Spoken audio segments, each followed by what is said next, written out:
Algo que tenemos que tener bien claro es que cuando nosotros pecamos, ofendemos la santidad de Dios.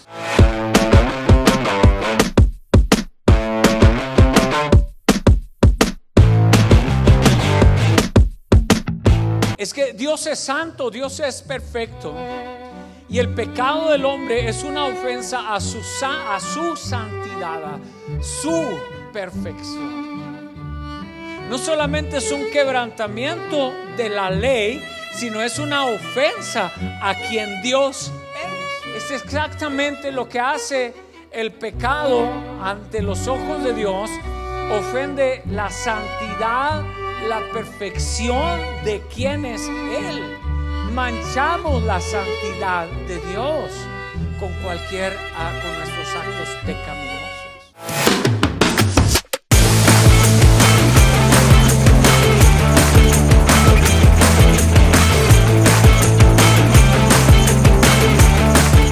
Voy a comenzar una serie de predicaciones los domingos acerca del tema teológico de la salvación. Técnicamente se llama soteriología, del griego, el origen del griego es soteriología, y que tiene que ver el estudio del tema de la salvación. ¿Qué dice la Biblia acerca de la salvación? A los cristianos hablamos de salvación. Entendemos de una manera general que somos salvos. Creemos en la salvación por medio de la gracia de Dios, y que a través de la fe podemos llegar a ella y adquirir la salvación. Y predicamos a nuestros amigos y les decimos que es necesario que seamos salvos, y nos sabemos citas bíblicas acerca de la salvación, y creen en el Señor Jesucristo y serás salvo tú y toda tu casa, y que si confesares con tu boca que Jesús es el Señor y que Dios lo levantó de los muertos, serás salvo. Y no sabemos esas citas bíblicas, pero voy a estar enseñando y predicando desde un poco más de profundidad las implicaciones de la salvación, ¿por qué tenemos que ser salvos? ¿Por qué el hombre antes de morir en la tierra necesita ser salvo? ¿Cuál es la razón detrás de eso? Somos pecadores, ¿verdad? Sabemos eso, ¿no es cierto? Y que todo pecador necesita salvación. Pero ¿por qué necesita salvación? ¿De qué nos estamos salvando? Y entonces quiero que vayan conmigo a la Escritura. Y voy a comenzar con una cita bíblica poco extraña para el título del sermón, del mensaje. Y vayan conmigo a Job capítulo 2. Si puedes bajar un poquitito el volumen de este micrófono, por favor, solamente un poco, bien poco. Dice, ¿están conmigo en Job? Ahora yo les voy a estar invitando, hermanos, a que tengan o su celular o su Biblia abierta ahí, porque vamos a estar leyendo varias citas bíblicas y las voy a ir explicando, y yo quiero que usted vaya o tomando notas o subrayando aquellos pequeños partes donde el Espíritu de Dios le habla en las citas bíblicas que vamos a estar usando. Pero mire esta historia extraña y rara, ¿ok? Dice, y aconteció que otro día, ¿qué le dice a usted la expresión que otro día? Que ya es algo que estaba sucediendo anteriormente, ¿no es cierto? Me quitaste mucho volumen, me das poquito más arriba nada más. Dice, aconteció que otro día, ¿sí? Esto tiene una implicación, que era algo común, cotidiano que sucede. Vinieron los hijos de Dios para presentarse delante de Jehová, y Satanás vino también entre ellos, presentándose delante de Jehová. Y dijo Jehová a Satanás, ¿de dónde vienes? Respondió Satanás a Jehová y dijo, del templo Sinaí. ¿No? ¿No dice así? Vengo del templo Sinaí, de la ciudad de Farmington, de las 4 esquinas y de andar por ella. Y Jehová dijo a Satanás: ¿no has considerado a mi siervo Job, que no hay otro como él en la tierra, varón perfecto y recto, temeroso de Dios y apartado del mal, y que todavía retiene su integridad, aun cuando tú me incitaste contra él para que lo arruinara sin causa? Respondiendo Satanás dijo a Jehová: piel por piel, todo lo que el hombre tiene dará por su vida, pero extiende ahora tu mano y toca su hueso y su carne, y verás si no blasfema contra ti en tu misma presencia. Y Jehová dijo a Satanás: y aquí le está en tu mano, mas guarda su vida. Y la historia sigue. Quiero hacer énfasis en esta historia porque la historia de Job es muy interesante. Quizás a ustedes les siembre yo la inquietud de leer la historia completa en esta semana. El libro de Job es una historia muy interesante, pero comienza así. Dice que un cierto día, algo que normalmente sucedía, dice que los hijos de Dios se presentaron delante del trono de Dios. Cuando dice los hijos de Dios, es una referencia a toda la creación celestial: ángeles, querubines, serafines, todo lo que es el consejo, ¿verdad?, celestial del trono de Dios. Se juntan, Dios los convoca y aparece el chanclas. Yo no sé quién le puso el chanclas, pero está, que le dicen el chanclas, ¿verdad? Yo he escuchado a predicadores y a personas que, y el chanclas, bueno, vamos a ponerle el chanclas, ¿verdad? Aparece el chanclas entre todos esos, ¿verdad? Dios lo identifica y le dice: ¿qué andas haciendo tú? ¿De dónde vienes? Dice: bueno, vengo de la tierra. Andaba merodeando la tierra, andando por ella. Y Dios le dice: avisa a mi siervo Job. Y de ahí se desencadena la historia de Job. Pero la pregunta es la siguiente: ¿cómo es que el diablo está en la presencia de Dios? Entendemos, de acuerdo a la escritura, que en algún tiempo, en la eternidad o en algún punto de los tiempos de Dios, o durante el tiempo de la creación, Satanás se rebeló contra Dios en el cielo. Y entendemos que quiso usurpar y quitarle el trono al Dios eterno y poderoso.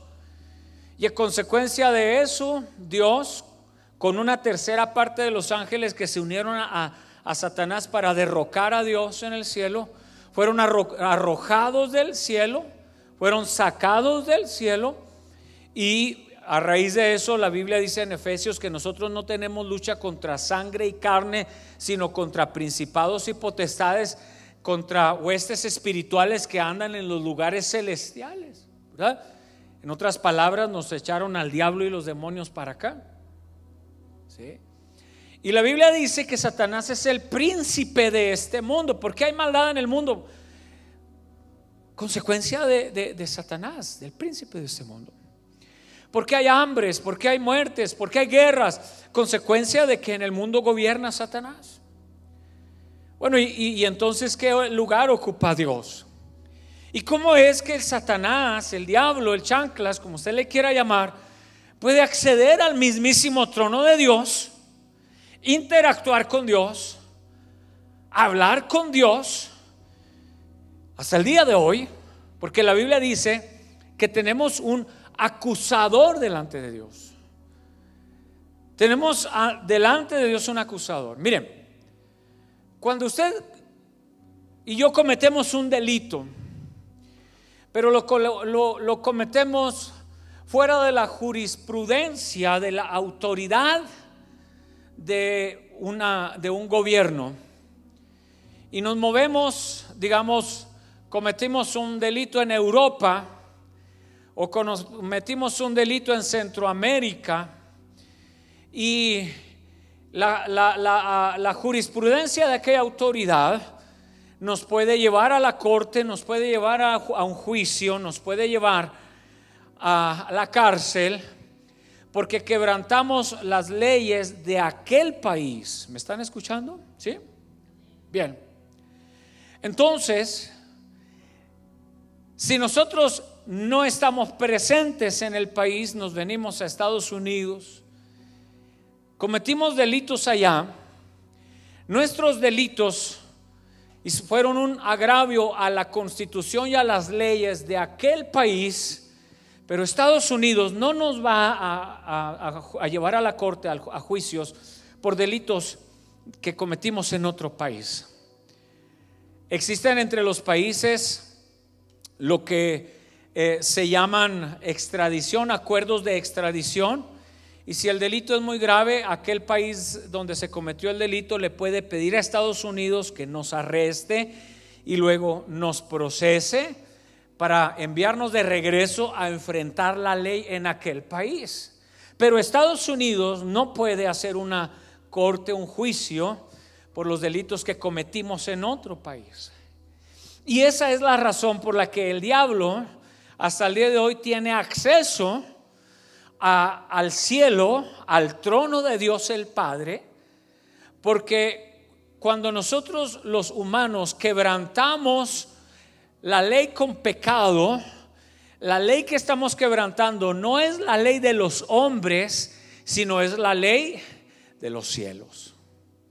Por eso es que Jesús ora en Mateo y dice: Padre nuestro que estás en los cielos, usted se lo sabe, santificado sea tu nombre, vénganos tu reino y hágase tu voluntad en la tierra como en el cielo.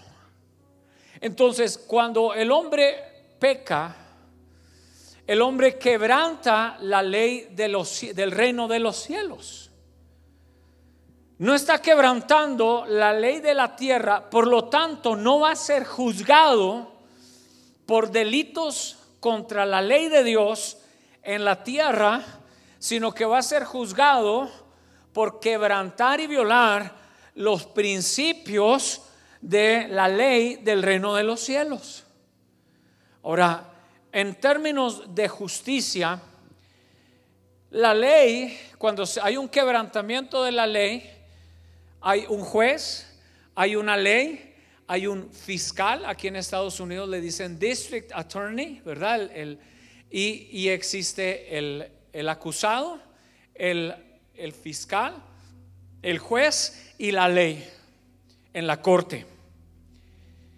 Hace un poco más de un año nos robaron aquí en la iglesia unos $13,000 de equipo, ¿verdad?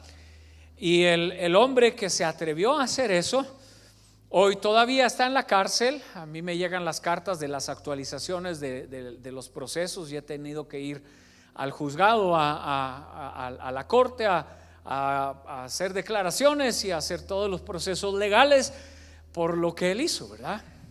Él está respondiendo por una ley que él quebró de la ciudad de Farmington, y el district attorney, el fiscal, le presenta todas las pruebas.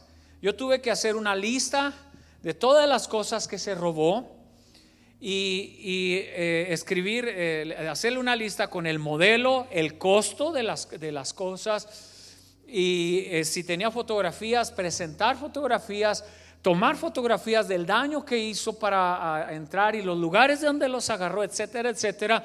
Todas esas pruebas se las llevé a la corte, y el abogado, el fiscal, las va a agarrar y junto con otros robos que hizo en la ciudad, y el fiscal se encarga de decirle al juez: estos son los cargos que tenemos contra este hombre y estas son las pruebas y estos son los acusadores. ¿Estamos de acuerdo hasta ahí? Bien. En la corte de Dios, en la ley de Dios, Dios el Padre es el juez. La ley es la Biblia, la palabra de Dios que nos fue entregada. No robarás, no matarás. Todos los principios bíblicos están registrados. Y entonces hay un acusador. Sin acusador, ¿verdad?, no estaría completo el proceso del juicio. Entonces Dios le permite hasta el día de hoy, en términos de justicia al diablo presentarse ante Dios el Padre para decir: mira lo que hizo aquel, quebró tu ley, quebrantó esta parte de tu palabra, Dios. Y entonces la Biblia dice en Romanos 3, capítulo 23, porque la paga del pecado es muerte, mas la dádiva de Dios es vida eterna en Cristo Jesús, Señor nuestro. ¿Vamos bien hasta ahí? ¿Voy explicando más o menos bien? ¿Sí? Todo esto para introducir el tema que voy a estar enseñando en las siguientes semanas, que es el tema de la salvación.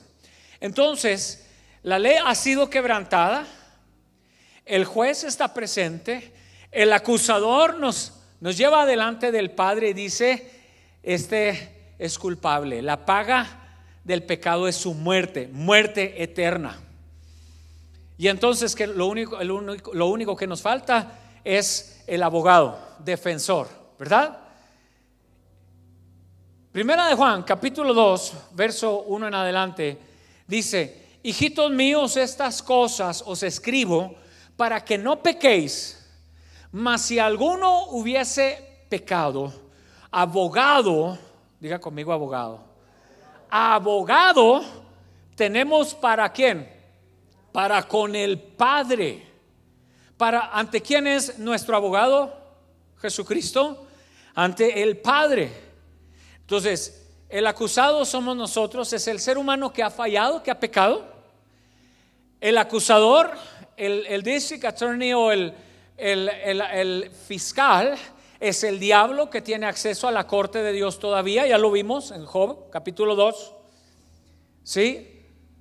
Y luego la ley, la Biblia, y enseguida está Jesucristo.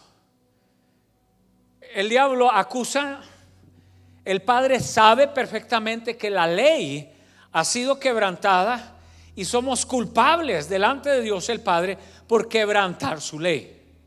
Y ahí es donde interviene nuestro Señor Jesucristo, porque el acusador dice: tu misma ley dice que la paga de su pecado es la muerte. Él es digno de muerte. Tu misma ley, Dios Padre, dice que este acusado es digno de muerte. El Padre no puede violar su palabra, no puede quebrantar su propia ley. Dios no puede pasar por alto. Dice la Biblia que Él jamás tendrá por inocente al que es culpable. ¿Sí?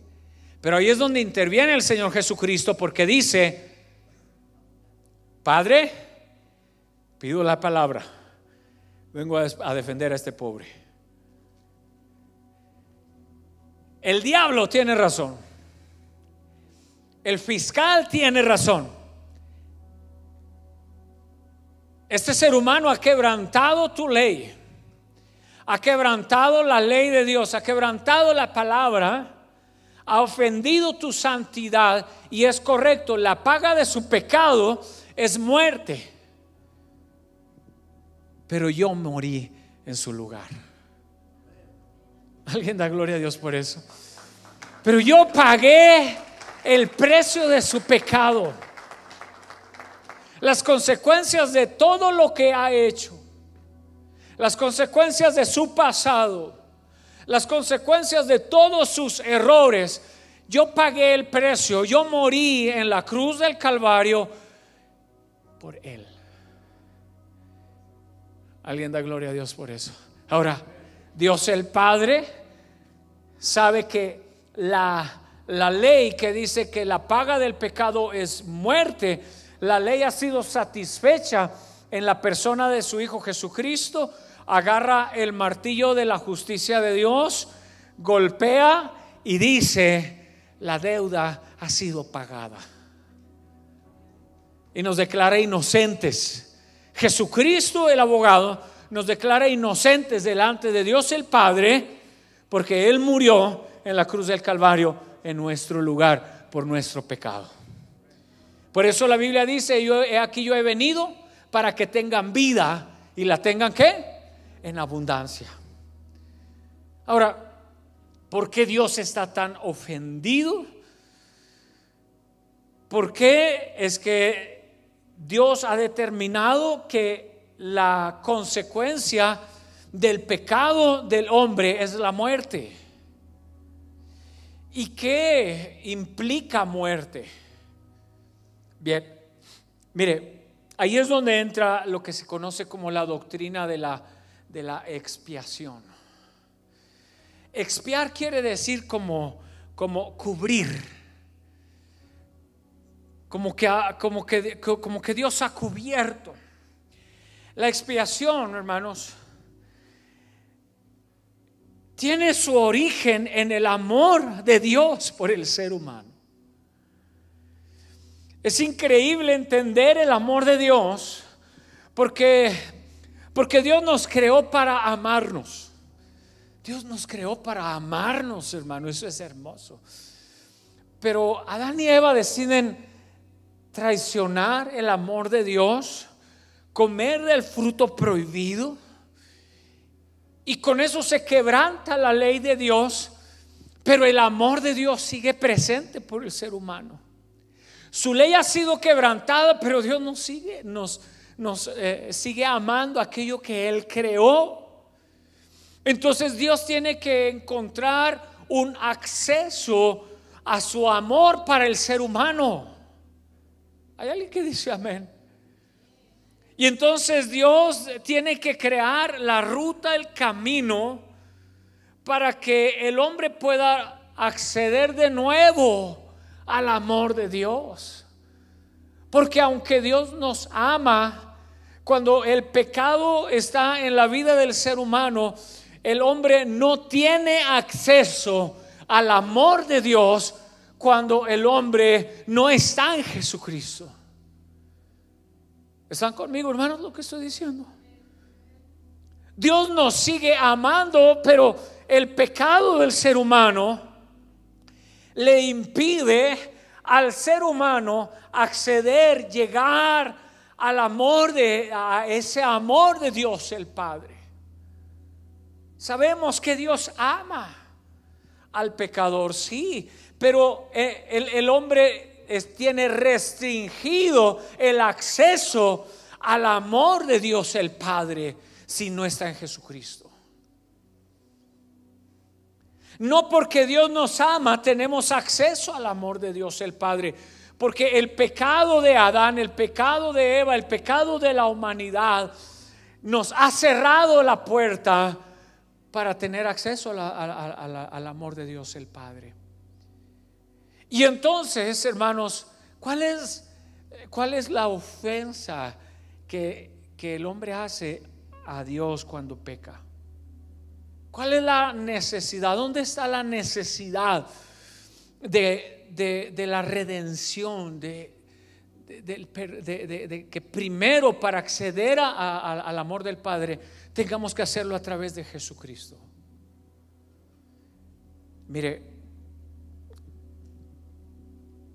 algo que tenemos que tener bien claro es que cuando nosotros pecamos, ofendemos la santidad de Dios. Es que Dios es santo, Dios es perfecto, y el pecado del hombre es una ofensa a su santidad, a su perfección. No solamente es un quebrantamiento de la ley, sino es una ofensa a quien Dios es. Déjeme darle un ejemplo. Mire, voy a aprovechar que si traigo uno.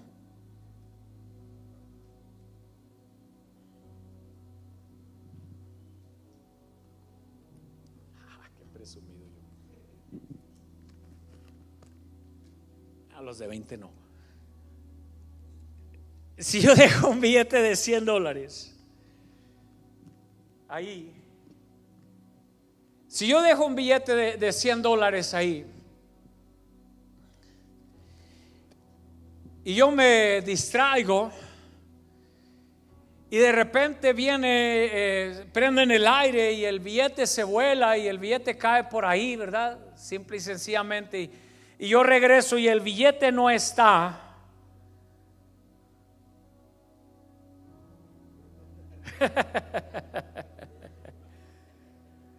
Sí, y yo regreso, el billete ya no está, yo regreso y yo le digo a René, yo dejé un billete ahí, René. René sabe que no lo tomó.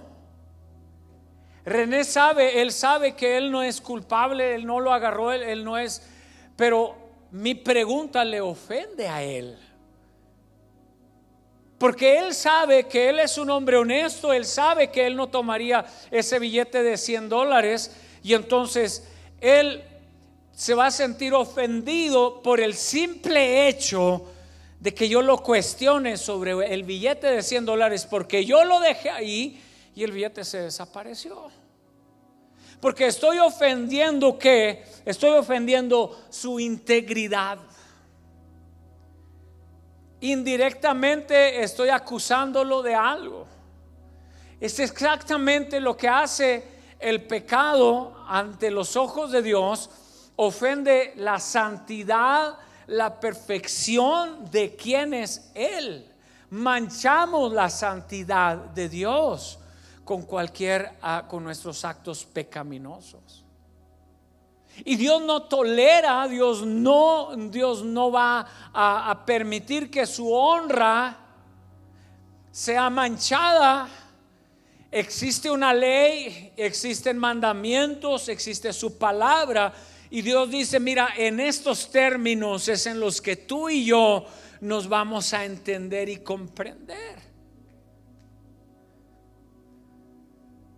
Eso es lo que hace el pecado, es una ofensa a la santidad de Dios. Ahora, ¿qué es lo que provoca? Aquí cuidado con esto que voy a decir porque nos tiene que quedar a todos bien claro. ¿Qué es lo que provoca en Dios el pecado? Provoca la ira de Él. Dios es intolerante al pecado y el pecado provoca a Dios a ira. Cuando hablo de la ira de Dios, no estoy hablando de una ira descontrolada, de una ira que se va desproporcionada, como cuando usted y yo nos enojamos y agujeramos paredes o golpeamos gente a primera instancia porque perdemos control de nuestro temperamento. Dios no es así. Alguien de gloria a Dios, porque si Dios fuera así, ninguno de los que estamos aquí estaríamos vivos. Ya nos había hecho chicharrones a todos, hermanos. Pero la ira de Dios opera en conjunto con su amor. ¿Puede Dios operar su ira, su gracia, su misericordia en conjunto? Dios nunca pierde el control, pero se genera ira. Y Dios determina que la consecuencia del pecado del hombre va a ser su muerte. En los sermones que están por venir hablaré de qué es lo que la Biblia se refiere cuando dice la paga del pecado es muerte. Pero nos tiene que quedar bien claro que es la santidad de Dios y que eso despierta su ira en el corazón de Dios. Y la única manera de apaciguar la ira de Dios, la única manera de apaciguar la ira de Dios por la ruptura